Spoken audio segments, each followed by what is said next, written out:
KYC करने। तो यहाँ पर लोगों का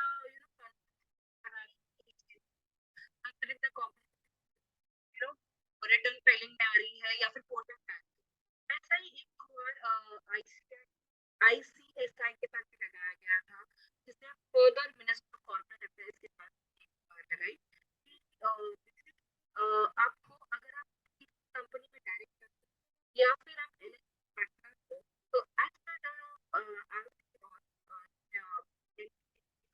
कॉर्पोरेट लॉज होते हैं, कंपनी लॉ के हिसाब से आप कंपलसरी हर साल केवाईसी करना है।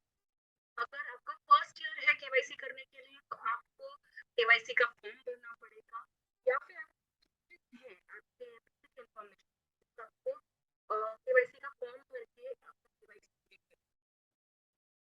इन केस अगर कोई डिटेल्स नहीं है, आपका नाम, जेंडर,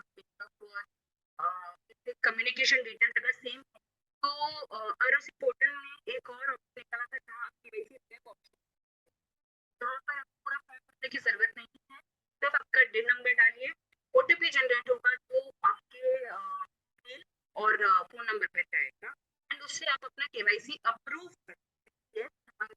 जैसे वो सेव है वो सेव। फिर भी क्योंकि पोर्टल कुछ पीरियड के बंद था एंड न्यू पोर्टल आया है, तो काफी लोग पूछना चाह रहे थे कि पोर्टल पे कैसे अपडेट करें अपना केवाईसी।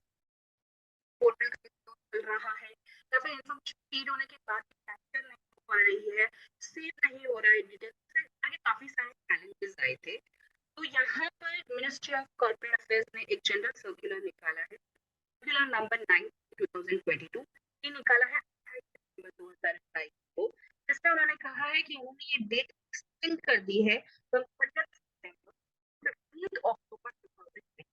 यस दोस्तों, आप सही पढ़ रहे हैं, इसे 15 दिन के लिए एक्सटेंड किया गया है। इस 15 दिनों के अंदर आपको इंश्योर करना है कि अगर आपने अपडेट नहीं किया है तो आप उसे अपडेट कर दें। मान लीजिए अगर आप ये डेट भी स्किप कर देते हैं तो आपको पेनल्टी लगेगी ऑफ 5000 प्लस आप गोइंग फॉरवर्ड आप कोई कंप्लायंस नहीं कर पाओगे अगर आपका केवाईसी अपडेटेड नहीं है तो। जैसे इसके बाद एनुअल रिटर्न्स भरने की बारी आएगी, फिर अगर आपको चेंज करना चाहते हैं डायरेक्टर में जहाँ आपके सिग्नेचर्स रखते हैं डिजिटल सिग्नेचर आरओसी पोर्टल पे, तो अगर आपने केवाईसी अपडेट नहीं किया है तो वो आप वो कंप्लायंस नहीं कर पाएंगे। आपको सिर्फ 5000 रुपीज पे करना पड़ेगा इस पेनल्टी और अपना केवाईसी अपडेट करना पड़ेगा। ये एक्टिविटी एक एनुअल एक्टिविटी है, यानी कि ये हर साल आपको करना है इररिस्पेक्टिव उसमें चेंज हो या नहीं हो। अगर चेंज है तो आप फॉर्म के थ्रू जा सकते हैं, नहीं तो सर्विसेज भी ले सकते हैं, तो पोर्टल ने आपको दी है। तो आई होप दोस्तों आप ये एक्सटेंशन का फायदा लो एंड कोशिश करो कि आपने भी नहीं किया है तो आप लेटेस्ट एक्टिविटी कंप्लीट कर दें ताकि आपको गोइंग फॉरवर्ड 5000 नहीं करनी पड़े। Thank you.